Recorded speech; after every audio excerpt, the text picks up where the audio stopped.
Esplendor y brutalidad. Inteligencia e intriga. Cristianismo y masacre. El Imperio Bizantino fue una luz ejemplar con un lado oscuro. Se hacían llamar romanos, es decir, los herederos de las tradiciones del Imperio Romano. Guiados por gobernantes que ejercían un poder absoluto y arquitectos que superaron las maravillas de la ingeniería romana, los bizantinos construyeron el acueducto más largo de la antigüedad. Unas murallas prácticamente invencibles y una colosal cúpula de catedral que desafiaba las leyes de la naturaleza. Una iglesia de proporciones sin precedentes surgió como por arte de magia. Pero continuar con la herencia romana no saldría gratis. Dejó ciegos a 14.000 hombres, y de cada 100 hombres a uno lo dejó tuerto. El Imperio Bizantino fue la civilización más prominente durante la Edad de las Tinieblas. Pero tras un milenio de supremacía, sus logros técnicos serían insuficientes y esa luz milenaria se extinguiría eclipsada por el fulgor de las máquinas modernas de guerra. La construcción de un imperio, los bizantinos. Hola, soy Peter Weller. Bizancio era una antigua colonia griega que se fundó alrededor del año 600 a.C. y que lleva el nombre de su fundador, el rey Bizas. Los griegos se asentaron aquí porque esta estrecha franja de mar conectaba Asia con Europa y el Mar Negro con el Mediterráneo. Este paso de agua es lo que llamamos el estrecho del Bósforo, que en griego antiguo significa paso de bueyes. Hoy en día una discusión bizantina es aquella que se pierde en los detalles sin llegar a una conclusión.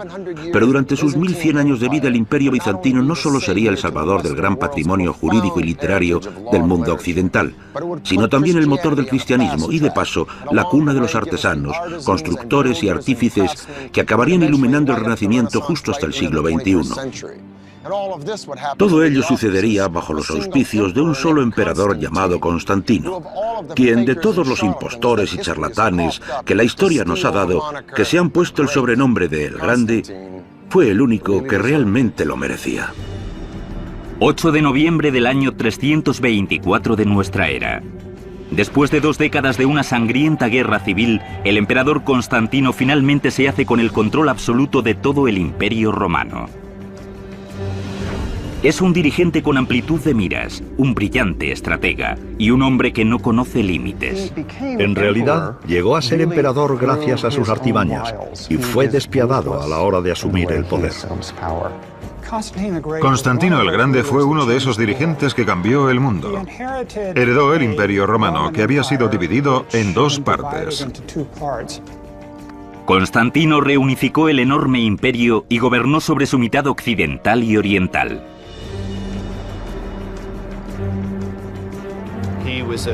Era un político muy astuto y se enfrentaba a 2 problemas serios: administrar y dirigir un enorme imperio.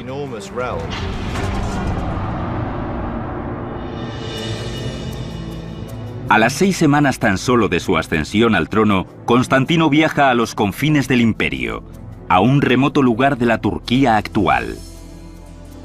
Constantino cogió una lanza y trazó el plano de la ciudad en el suelo. Su séquito se quedó asombrado del tamaño de la ciudad que el emperador pretendía construir. Se dice que comentó: «Llegaré hasta donde aquel que me guía me detenga». Esa línea se convertiría en los límites de la nueva capital del gran imperio, Nova Roma o Nueva Roma. De ese proyecto surgiría una ciudad resplandeciente en el centro de un gran imperio nuevo. La ciudad sería conocida como Constantinópolis o la ciudad de Constantino. Constantino desplazó el centro del Imperio Romano y fundó una nueva capital. Quería alejarse de Roma, de sus viejas rivalidades, luchas intestinas, intereses creados, y de paso crear algo nuevo que él pudiera modelar. La visión de Constantino para su nueva ciudad venía acompañada de unas técnicas de ingeniería perfeccionadas durante el Imperio Romano. Hubo una gran campaña de construcción para edificar foros, mercados, para construir los edificios a imagen y semejanza de los de la antigua Roma. Pero el reinado de Constantino se distinguiría por un aspecto fundamental. A diferencia de todos los emperadores anteriores, Constantino se sometería a un poder superior, al de nuestro Señor Jesucristo. El cristianismo está realmente en boga. Hay una gran presencia cristiana en el imperio, de manera que reconocer esa presencia era sencillamente un acto político de sentido común. Constantinopla se fundó, de hecho, como un imperio cristiano, y un cristianismo ortodoxo era un pilar fundamental de su existencia.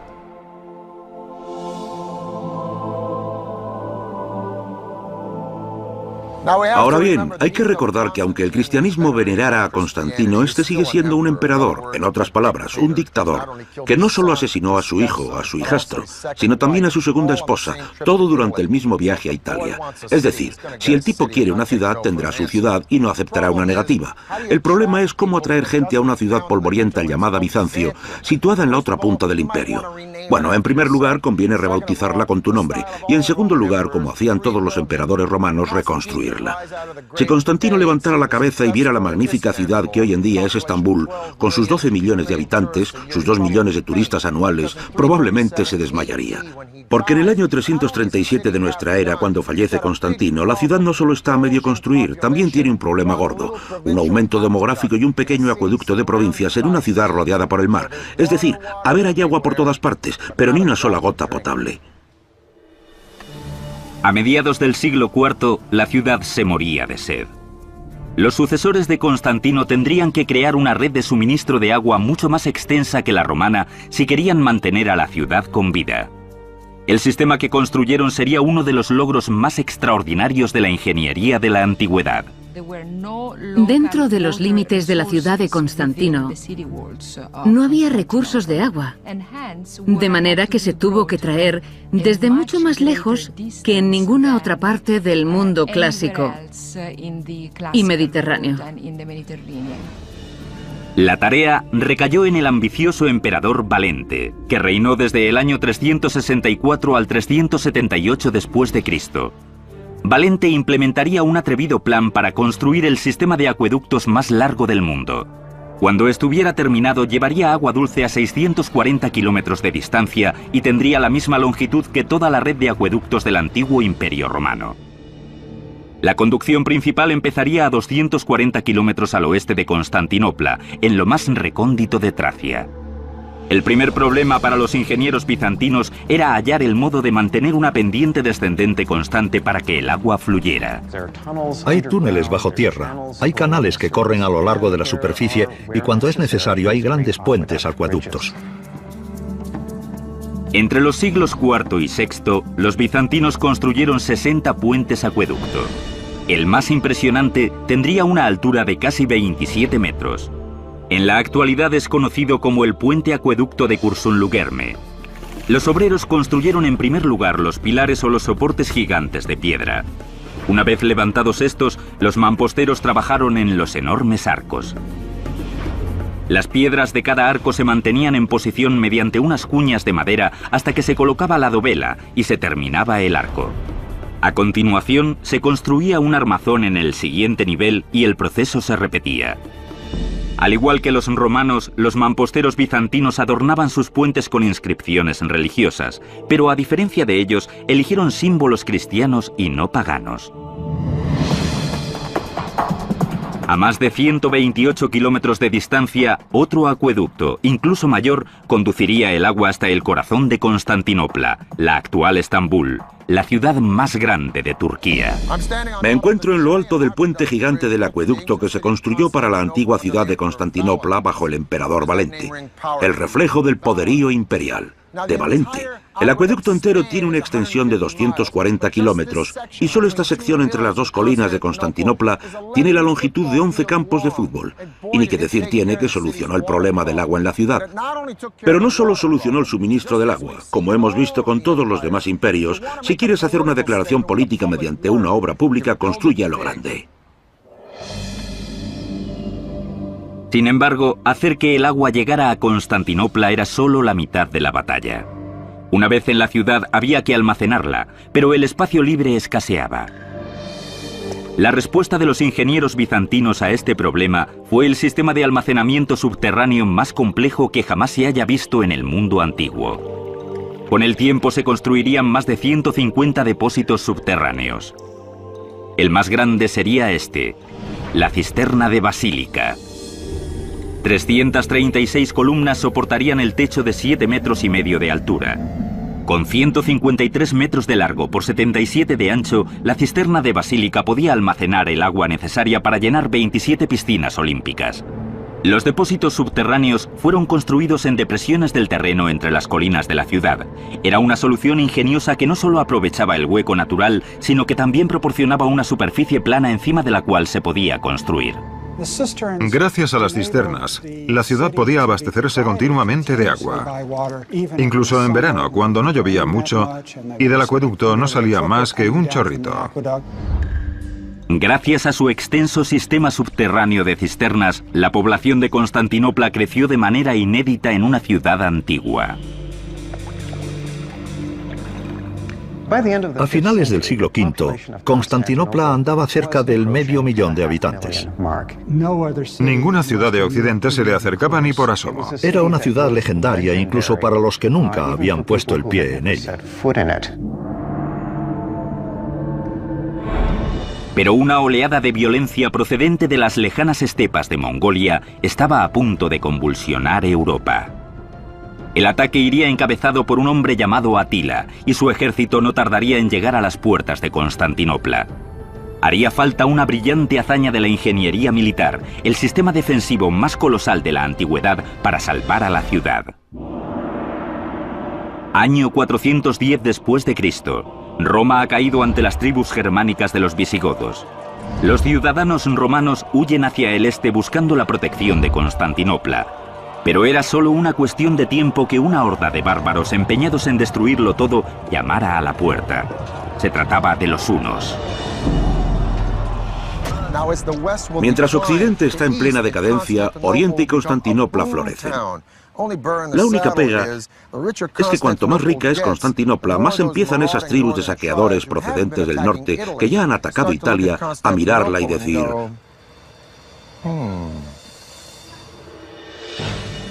Constantino el Grande había concedido notoriedad al Imperio bizantino. Ahora los hunos querían borrarlo del mapa. La descripción que nos dan de ellos los textos contemporáneos es de unas gentes estrafalarias, horribles, feas, brutales.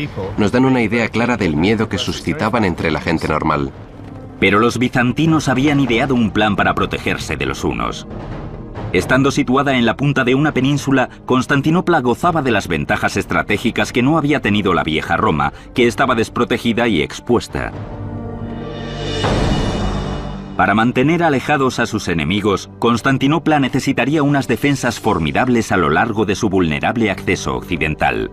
La solución, el sistema de murallas más sofisticado que jamás se haya construido. Hoy las conocemos como las murallas de Teodosio. Curiosamente, los laureles de este prodigio de la ingeniería militar recayeron sobre un emperador que no era más que un niño cuando se concibió la obra, Teodosio II. Las defensas de Constantinopla empezaron a construirse cuando Teodosio tenía solo 12 años. Fue en realidad su prefecto, Antemio, el verdadero artífice de la creación de las murallas. Los romanos habían construido murallas desde hace cientos de años, pero los ingenieros de Bizancio se enfrentaban a un reto mucho mayor. Constantinopla se levanta sobre una falla y los terremotos eran un problema constante. ¿Cómo construir entonces una línea de defensa que pudiera aguantar un temblor? La respuesta, el mortero de caliza. En Occidente, los romanos utilizaban hormigón para fabricar un mortero duro como una piedra, que una vez que se secaba era totalmente rígido. El mortero de caliza tiene más flexibilidad y una vez que se seca se agrieta mucho menos. El ingenioso diseño de los bizantinos alternaba el mortero de caliza con hileras de ladrillo y piedra. Primero había que colocar los bloques de piedra y a continuación rellenar el hueco con escombros de ladrillo y mortero. Después, encima del mortero de escombros, se tendía una hilera horizontal de ladrillos, repitiéndose la operación hasta tener 5 capas. La ventaja oculta de esto es que confiere una cierta flexibilidad a la estructura ante terremotos pequeños, porque al añadir el ladrillo se rompe la consistencia sólida de la muralla y permite que el muro absorba la onda sin romperse. Con esta técnica de capas, los bizantinos edificaron una gigantesca barrera de más de 9 metros de altura y hasta 5 metros de grosor. A esto se añadieron los 96 torreones gigantes de incluso más de 18 metros de altura. ¿Pero sería esto suficiente para contener a los hunos? El general William Tecumseh Sherman dijo de los indios comanches, los mejores jinetes de los últimos tiempos, que llevaban tanto tiempo subidos a los caballos que se les había olvidado caminar. Pues bien, los hunos eran los abuelos de los comanches. Vivían, respiraban y morían a lomos de caballo.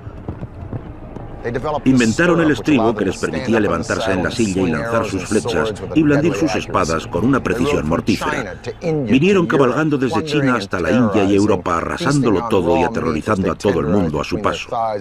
Comían carne cruda que ablandaban entre los muslos mientras cabalgaban. Se vestían con pieles de roedores que llevaban puestas hasta que se les pudrían encima. Es decir, que Atila y los hunos volvieron a inventar el término temible. Se le daba muy bien lo que hacía, es decir, violar, saquear y destruir las defensas del Imperio Romano. Durante los 7 primeros años de su reinado, la mayor parte de Europa cayó bajo el azote de Atila y sus hunos. Pero pese a los repetidos intentos, todavía no había conseguido tomar Constantinopla. Atila encontraría en la naturaleza a un aliado. En el año 447 de nuestra era, una serie de terremotos de gran intensidad hicieron temblar a la ciudad mucho más de lo que los ingenieros bizantinos habían previsto. Era la oportunidad que Atila había estado esperando. 57 torres habían sido reducidas a escombros, dejando a la ciudad desprotegida. El ejército de Atila una vez más se ponía en marcha, amenazando Constantinopla. Desde los escombros, el emperador Teodosio arengaba a su pueblo no solo para que ayudara en la reconstrucción de las defensas, sino para levantarlas aún más formidables que antes. Pero con el ejército huno aproximándose rápidamente, los miles de ciudadanos tenían solo unas semanas para reparar unas murallas que habían tardado años en construirse. A pesar de todo, los bizantinos no querían correr riesgos. La nueva muralla mejorada de Teodosio ahora incorporaría una tercera línea de defensa. Debieron de hacerse un montón de planes y cálculos. Para la época es el sistema más complejo y extenso en el mundo después de la muralla china. El primer obstáculo, un foso gigante. Detrás, un parapeto exterior. Y después, una muralla exterior nueva de 3 metros de altura y 2 metros de grosor.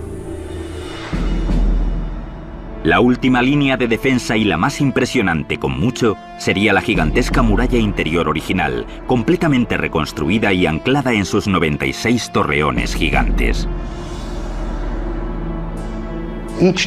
Cada torre es un pequeño castillo individual, de manera que para conquistar las murallas de la ciudad habría que salvar el foso, la muralla externa y la muralla interna.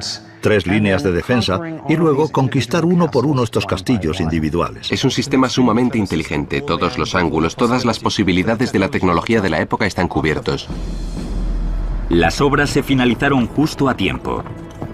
Los exploradores de Atila treparon a una colina y se encontraron con la inmensa fortaleza de Constantinopla. Atila nunca entraría en la capital bizantina. La ciudad estaba a salvo gracias a sus murallas. Hubo otras ocasiones en la historia del Imperio bizantino en que los atacantes llegaron hasta las murallas de la ciudad, pero no pudieron avanzar más. Durante 1000 años, las murallas de la ciudad salvarían al Imperio bizantino de los ataques de los hunos y los árabes, de los rusos y los turcos. La supervivencia de Constantinopla durante tanto tiempo se debió en gran parte al hecho de que era una ciudad amurallada prácticamente inexpugnable. Completada ya la barrera terrestre, los ingenieros bizantinos se centraron después en proteger a la ciudad de las amenazas por mar. Su solución fue ingeniosa y muy eficaz. Una cadena gigante. Una de las más grandes que jamás se hayan construido. Los herreros bizantinos forjaron una enorme cadena de hierro de aproximadamente una longitud de 5 campos de fútbol con unos 750 eslabones de medio metro de largo. Los eslabones flotaban sobre troncos de madera. Los barcos bizantinos podían arrastrar la cadena por el cuerno de oro y cortar la entrada al puerto. Protegida ya por fin de todos sus enemigos, Constantinopla podía disfrutar de su prosperidad. Las murallas de Constantinopla eran tan grandes y tan efectivas porque no les quedaba más remedio. La ciudad era sumamente rica, y es como un banco que tenga una gran cámara acorazada. Era la ciudad más rica del mundo. Prácticamente todas las rutas del comercio más importantes del mundo confluían en la ciudad. Las riquezas procedentes del lejano Egipto, de China y Rusia pasaban por la capital bizantina camino a Occidente. Viendo la cantidad de dinero que entraba en el imperio, los enemigos empezaron a asolar las zonas limítrofes en busca de una parte del botín. Puede que la capital rebosara prosperidad, pero el imperio no hacía más que encoger a medida que sus fronteras caían una detrás de otra a manos de las tribus de saqueadores. A la muerte de Teodosio II, en el 450 después de Cristo, el Mediterráneo, que en tiempos había sido como un lago privado de Roma, parecía ahora un enorme océano y el imperio no más que una playa de vacaciones. Revivir la Roma de Constantino sería la única obsesión de un emperador muy polémico, casado con una mujer de mucho empuje y unos talentos ocultos.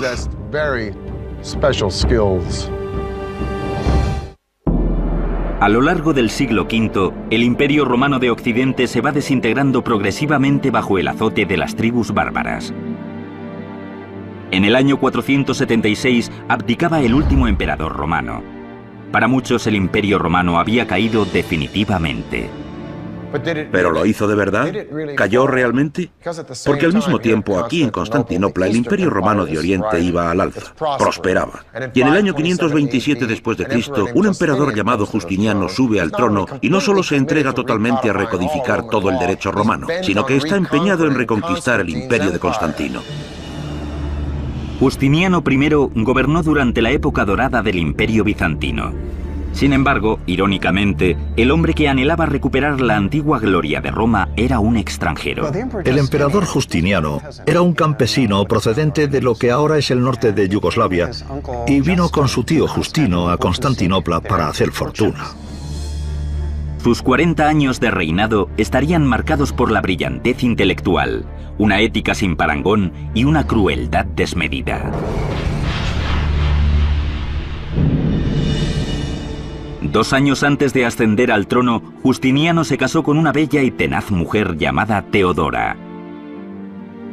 Solo había un problema. Teodora había sido una bailarina de comedia. De manera que para borrar su pasado y legitimizar su situación, Justiniano simplemente la ascendió. El día de su coronación como emperador, nombró a su esposa emperatriz. Este nombramiento escandalizó a la aristocracia bizantina. Se decía que era una prostituta que merodeaba por el hipódromo y hacía cosas como la danza del oso. No sé exactamente en qué consistiría esa danza, pero no debía de ser nada bueno. Y era promiscua. Juntos, Justiniano y Teodora gobernarían el imperio de igual a igual. Debió de ser muy inteligente, muy astuta y muy hábil en la política de la corte. Justiniano se dio cuenta inmediatamente de que su legado sería reconstruir la vieja gloria de la antigua Roma. Comenzó reclamando territorios en Occidente que se habían perdido hacía mucho tiempo. En Constantinopla, Justiniano se lanzó a una campaña de construcción urbanística. Lo malo es que para pagar todas esas obras se le fue la mano con los impuestos, lo que probablemente gustaría tan poco como actualmente. Y además del asunto de los impuestos, intenta controlar o eliminar cualquier forma de celebración pagana. El estudio de los antiguos filósofos atenienses, el juego, la prostitución, el adulterio, la homosexualidad, a cualquier cristiano que no comulgue con sus ideas y a los judíos. No tenía muchos admiradores. Pero ¿y qué? Es el emperador. No escucha los índices de aprobación. Pues ¿saben qué? Debería haberlo hecho. Mientras Justiniano endurecía el control sobre su pueblo, el resentimiento de la ciudad se volvía en ira. Pero a diferencia de otras civilizaciones en las que las masas no tenían un sitio para desahogarse, los bizantinos tenían el hipódromo. El hipódromo era el centro de la vida pública de Constantinopla. Concebido como un estadio para las carreras de carros, podía albergar hasta 100.000 personas. La construcción del hipódromo se había realizado a lo largo de los siglos. Era una obra monumental que incorporaba todas las técnicas de construcción conocidas. Tenía forma de U gigantesca y había tomado como modelo el famoso Circo Máximo romano. Tenía casi medio kilómetro de largo y una anchura superior a la de un campo de fútbol moderno, pero el emplazamiento que sus arquitectos habían elegido presentaba una fuerte pendiente hacia el sur, en el lugar donde se situaría la curva del recinto. Y allí construyeron una subestructura abovedada, como era costumbre en Roma, para montar una plataforma a ras de suelo. Se trajeron a hombres libres y mamposteros desde todas partes del Mediterráneo. Su primera tarea fue construir la pared de arcos de la subestructura de 4 pisos. Los arcos creaban una galería para los comercios. Encima de la subestructura iban 2 niveles de columnas y más de 30 filas de piedra que rodeaban la pista de arena. Como todos los emperadores bizantinos anteriores a él, Justiniano se sentaba en el palco imperial o catisma, desde el cual el pueblo podía tener una visión rara y fugaz de su emperador. Era una combinación de estadio de deportes, escenario para espectáculos públicos, púlpito para la propaganda imperial, todas esas cosas. Tenía una capacidad inmensa. La afición apostaba cuantiosas sumas de dinero por los diferentes equipos, azul, verde, rojo y blanco. Eran como las facciones políticas de nuestros días. De manera que las disputas por los resultados de un partido, como pasa hoy, o por las carreras de carros, podían adquirir importantes dimensiones políticas en Bizancio. El hipódromo era una de las glorias arquitectónicas de Constantinopla. Pero en el año 532 después de Cristo pasaría a ser también el escenario de uno de los actos más brutales de un emperador contra su pueblo. Un día de principios de enero, Justiniano, ahora bastante impopular por culpa de sus duras medidas y altos impuestos, aparecía ante una multitud estridente en el hipódromo. De pronto la multitud se une contra el emperador. El centro político de las ceremonias del imperio era ese, y miles de personas en desacuerdo contra el emperador se manifiestan justo en el corazón del imperio. Los azules y los verdes eran como los Jets y los Sharks de West Side Story.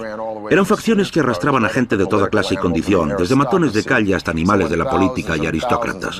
Así que cuando miles y miles de partidarios de estos azules y verdes entran a saco en el hipódromo gritando "Nica, Nica, ganar, ganar", contra las medidas impositivas, habría sido como si los republicanos y los demócratas hubieran entrado en la Super Bowl gritando lo mismo, lo cual no sería una mala idea.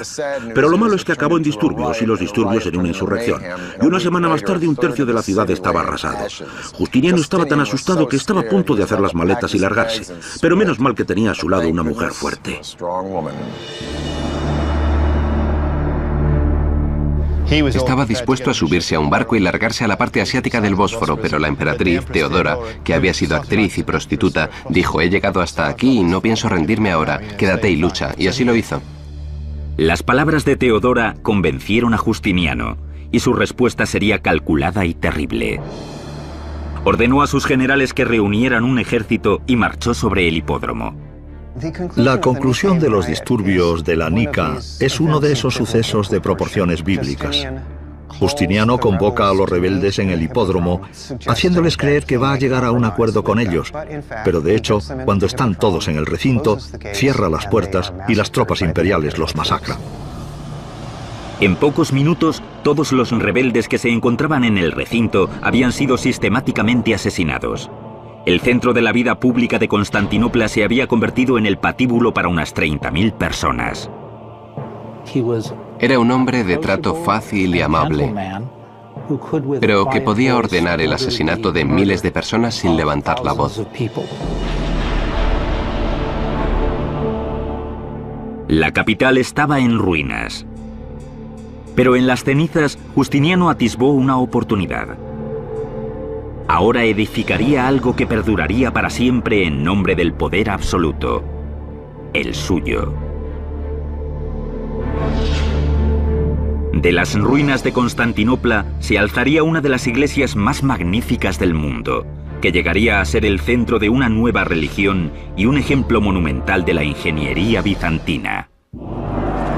Año 532 después de Cristo.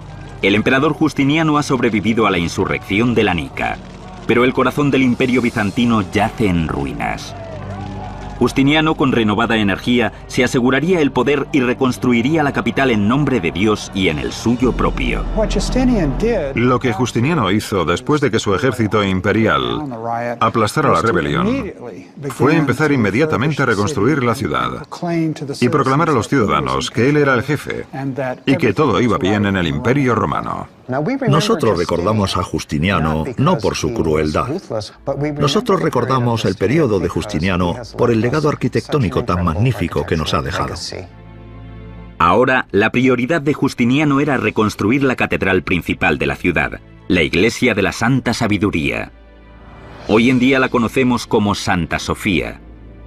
Justiniano nombró a 2 arquitectos bizantinos, Isidoro y Antemio, para diseñar la basílica.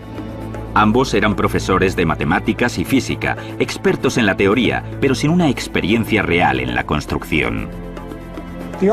Los arquitectos de Santa Sofía no eran los arquitectos típicos de la época. Para bien o para mal, eran profesores y nosotros, los profesores, a veces no tenemos el mejor conocimiento práctico. Pero Justiniano tenía visión de futuro y les dio carta blanca con solo 2 condiciones: construirla con la mayor celeridad posible y hacerla única en la tierra. La construcción dio comienzo escasamente 6 semanas después de los disturbios de la Nica. Se tardaba años en poder reunir un equipo de construcción y traer todos los materiales necesarios para llevar a cabo un gran proyecto imperial. Justiniano lo hizo casi inmediatamente. El diseño de Isidoro y Antemio para la catedral era revolucionario en concepto e inédito en escala. Se disponían a crear una cúpula de 30 metros de diámetro, la más grande que jamás se hubiera edificado. Los arquitectos emplearían un elemento arquitectónico que había sido utilizado por primera vez por los romanos, aunque sin éxito: las pechinas. El primer paso era construir 4 gigantescos arcos en los que descansaría la gran cúpula. A continuación, las pechinas, un espacio triangular que conectaba el arco que forma el borde de la cúpula con los arcos en los que descansa esta y que distribuía el peso uniformemente entre dichos arcos. Añadiendo 2 semicúpulas más pequeñas, era posible crear un área incluso mayor. Con el empleo de las pechinas, los arquitectos de Justiniano pudieron edificar una cúpula gigante que parecía flotar en el aire. La cúpula se eleva hasta 55 metros de altura, siendo 9 metros más alta que la Estatua de la Libertad.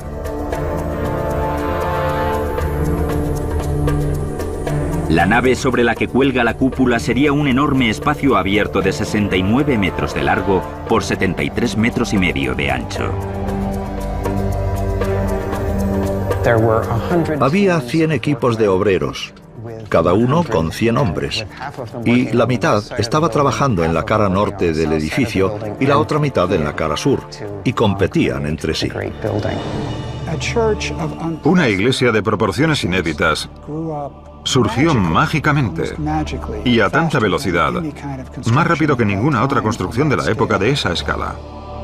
Santa Sofía se consagró en el año 537, apenas 6 años después de colocarse la primera piedra. Justiniano estaba muy orgulloso de su iglesia, como era lógico. Era una idea genial, era un plan conceptual magnífico, aunque en la implementación de dicho plan, la estructura peligraba. Un constructor con más experiencia y más práctico habría visto que intentar construir una cúpula de este tamaño con esos materiales y en tan poco tiempo iba a ser arriesgado como poco. Antes de que incluso se terminaran las obras, las 4 columnas que sujetaban los arcos empezaron a torcerse y a colapsarse. 20 años más tarde se produce un terremoto y ¡pumba!, se derrumba la cúpula. Le tocó reconstruirla a Isidoro el joven, el sobrino del primer Isidoro que la construyó, quien identificó las faltas que había en la cúpula. Uno de los fallos, y el más importante, lo corrigió elevando el grado de inclinación de la cúpula para que el peso se transmitiera al suelo, lo cual es bueno para el soporte. Una cúpula más corta, más chata, con un peso horizontal, hace que las fuerzas se transmitan hacia los lados y ¡pum!, la cúpula se hunde. De manera que Isidoro levanta la cúpula 6 metros y 3 centímetros más y ¡bumba!, ¡voilá!, surge la cúpula que conocemos hoy en día. Santa Sofía era famosa por más cosas aparte de por su novedoso diseño. Incluso sus columnas estaban profusamente adornadas con monogramas del emperador y su emperatriz. Nunca se nos permite olvidar que esto es el gran logro de Justiniano y Teodora. El emperador Justiniano había creado un eje para la cristiandad y había consolidado más si cabe a Constantinopla como la capital del mundo cristiano.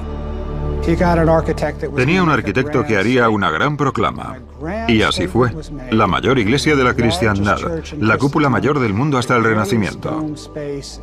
Consiguió un edificio que eclipsó a cualquiera de las magníficas termas de la antigua Roma, o a cualquiera de los fastuosos templos del mundo de la antigüedad. A finales de su reinado, el Imperio bizantino había alcanzado su mayor extensión, e incluía Siria, Palestina, Asia Menor, Italia, Grecia y por el sur toda la costa norte de África y Egipto. Pero los bizantinos pagarían el precio de la expansión. Las casi constantes campañas militares de Justiniano, junto a su celo por reconstruir Constantinopla, llevaron a la ruina al Imperio bizantino. El imperio realmente no llega a recuperarse nunca de la megalomanía de Justiniano. Y quizás el que la cúpula de Santa Sofía se hunda es una imagen muy apropiada, ya que a medida que Justiniano extiende las fronteras políticas del imperio, también extiende las de la arquitectura. Los emperadores que sucedieron a Justiniano durante los 3 siglos siguientes a su muerte gobernaron sobre un imperio progresivamente más pequeño. Pero en medio del caos, Constantinopla siguió en pie y a salvo. Y en el siglo X, los bizantinos volverían una vez más a levantarse cubiertos de gloria militar gracias a un arma ofensiva letal y a la mente militar más aguda que jamás haya portado una corona.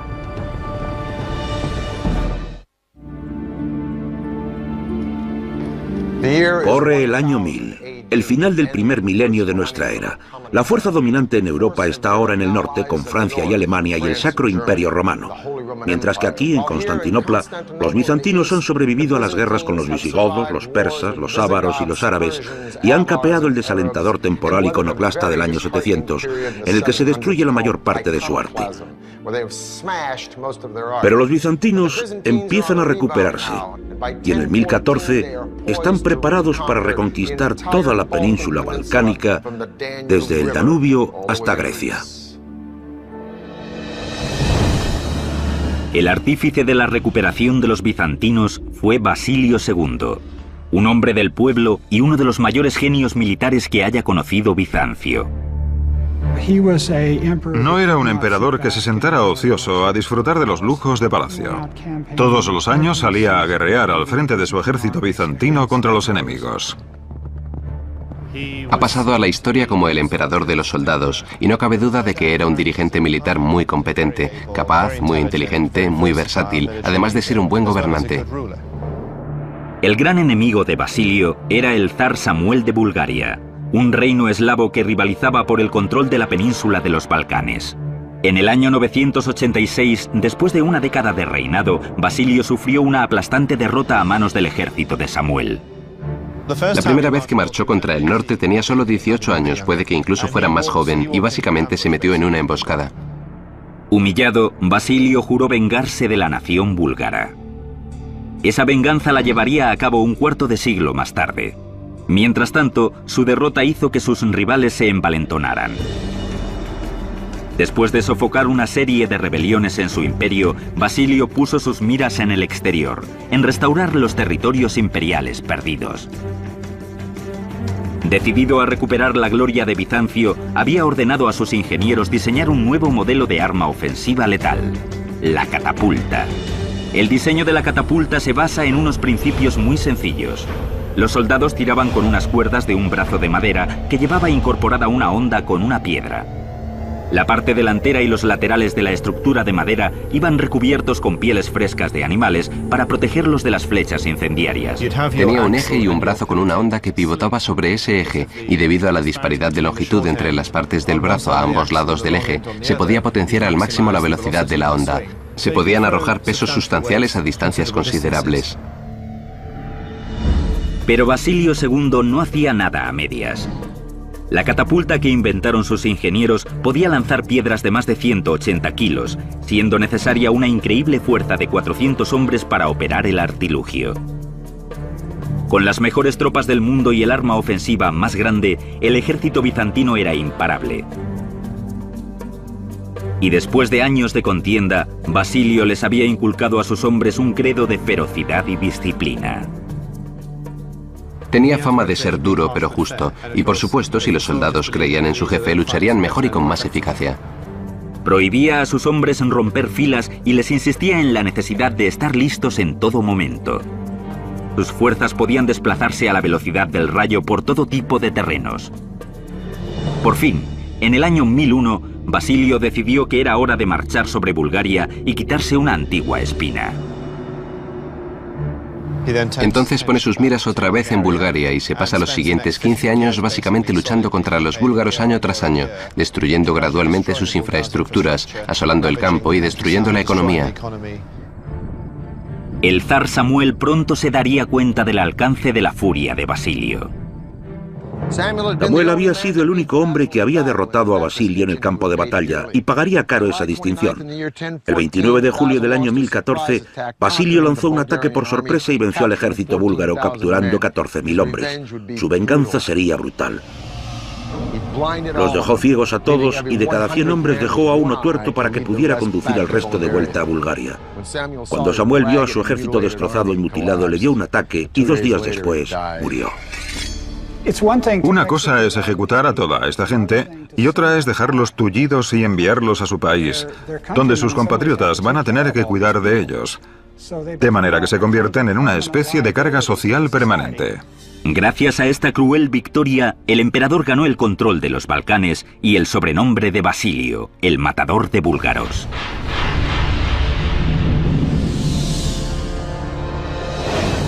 En el año 1025, a la muerte de Basilio, los bizantinos estaban en el esplendor de su poder. Pero el imperio se había quedado sin timón y era vulnerable a las luchas intestinas.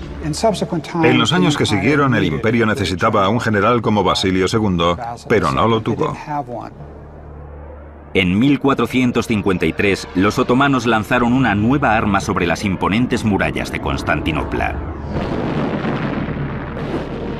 Al final, el ladrillo y la piedra no pudieron soportar el fuego de la artillería. La pólvora y los cañones cambiaron las reglas de la guerra. Bizancio, Constantinopla, había sido construida para un sistema de lucha que se había quedado obsoleto en el siglo XV. Después de 1100 años, por fin se abría una brecha en las murallas fortificadas de Constantinopla. Constantinopla era ahora Estambul. El imperio bizantino había muerto, pero sus inventos y sus prodigios de la ingeniería siguen siendo hoy testigos de una magnífica civilización que tomó prestado el capítulo de Roma del libro de las grandes civilizaciones y acabó escribiendo el suyo propio. Lo fascinante del imperio bizantino es que tendemos a hablar de los imperios desde el punto de vista de su poder político, pero el imperio bizantino hay que entenderlo como un poder cultural. Fue una cultura intelectual muy sofisticada, y gracias al interés de los monjes griegos y de las sacerdotisas griegas por la literatura antigua, se conservaron muchos textos antiguos. A menudo se dice que la caída de Constantinopla y la marcha de los libros hacia Occidente fue lo que contribuyó al nacimiento del Renacimiento.